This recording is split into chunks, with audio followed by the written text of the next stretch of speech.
Hey guys, it's the plant doctor here. We're starting inside today because it is so hot outside. I figured I'd shoot just for a minute in here, but what we're going to do is go outside and we're going to look at common weeds for summertime grass. So right now it's in the middle of July. We're going to look in Bermuda grass, we're going to look in Zoysia grass, and we can divide these weeds into three different categories: broadleaf weeds, grassy weeds, and then sedges. So let's go outside, take a look, and we'll go from there. So the first weed I want to go over with you guys is this one right here. This is Virginia buttonweed. And you can see here, one of the things I always look for is that four-petaled white flower, and it spreads. You can see it's in Bermuda grass here, how it's spreading all around. It's a creeper, and there's what the leaves look like. This is one we start to see when it's really hot outside. This is spurge. So it doesn't have a big a leaf as Virginia creeper. So there's some Virginia creeper right there, and I'll try to pick a little piece off here. So you can see the size difference here. All right, so there's a leaf of Virginia creeper up against spurge. So spurge is smaller leaf, and it does not have that four-petaled white flower. This is one we see more often in the spring than summer, but there is one here. There's a couple more right here. But these are little dandelions coming up.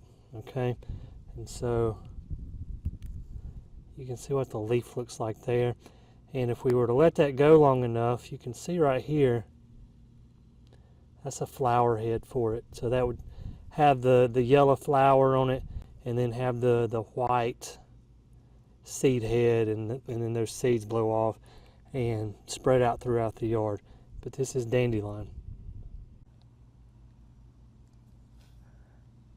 This is dog fennel. Some people refer to it as summer cedar.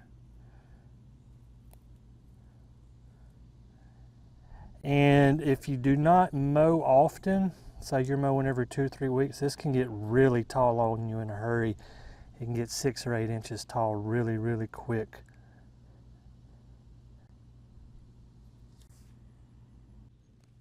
This little guy right here, this is fireweed, and it'll come up very easily. I've seen this root, see how easy that came up.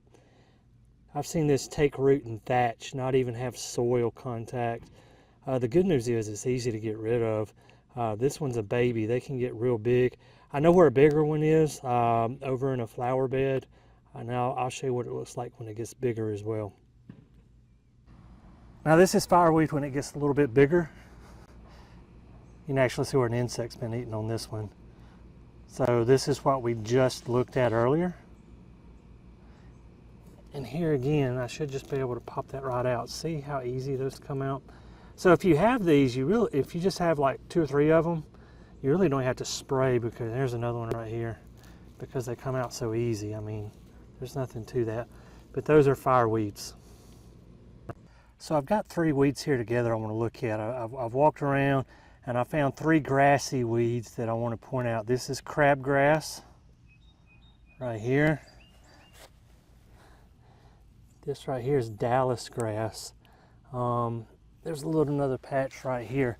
I'm trying to find a specific characteristic, and I don't know if it's going to pop up on camera, but some of these blades down in here, you can kind of see right there. On Dallis grass, they almost have a whitish tinge to them, and that's how I know it's Dallis grass. The blades are a little bit thinner than crabgrass, and I look for something like that. It's got a whitish tinge to it, and I know I'm looking at Dallis grass. This right here, I'm going to get my shadow out of the way so you can see a little better.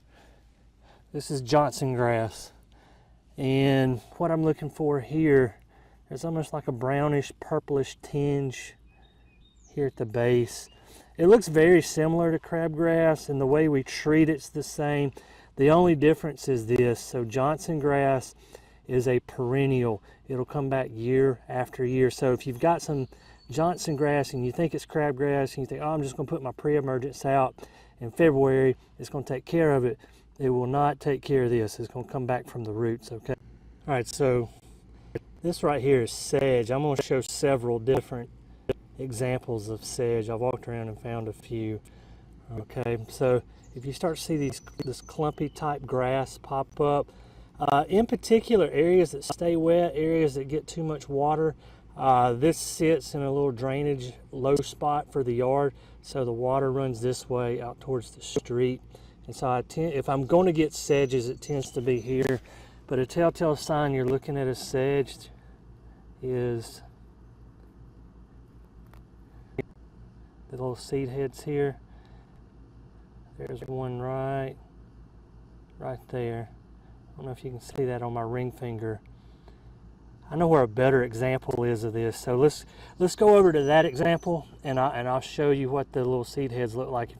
Here's the other nut sedge that I wanted to show you. You can see the seed heads on it better here, okay? And if we're lucky, I'm not going to cross my fingers. I don't think I got it.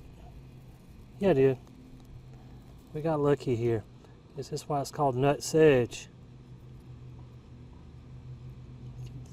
That's the nut right there. So when you spray this, it'll keep coming back sometimes. So anything like Sedgehammer or Image does a good job, but sometimes you have to spray it twice to get rid of nut sedge.